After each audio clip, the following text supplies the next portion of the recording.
Hello, আসসালামু আলাইকুম বন্ধুরা। এখন আমরা যাচ্ছি মাছ মারতে। এটা আপনার কোটিখরাতে মাছ মারতে যাচ্ছি।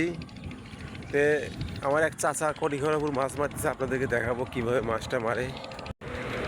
তো গাইস, এখন আমি যাব আপনাদের মাঝে। আমার চাচা মাছ মারতেছে কোটিখরা দিয়ে, সেই কোটিখরার মাছের ভিডিওটা দেখাবো আপনাদের।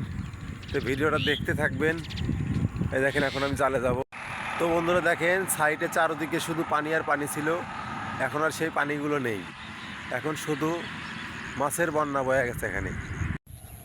দেখেন বন্ধুরা, দেখেন চারিদিকে শুধু পানি আর পানি, চারিদিকে শুধু পানি আর পানি। আর আমি আছি, এখন আমি রোডের উপর। দেখেন, এটা আমাদের রোড। ওয়াও, কি বিউটিফুল! Wow, beautiful! সেই সেই দেখেন, ওয়েদার সেই ওয়েদার, গ্রাম অঞ্চলের ওয়েদার অনেক অনেক। This is my Bogura Sherpur.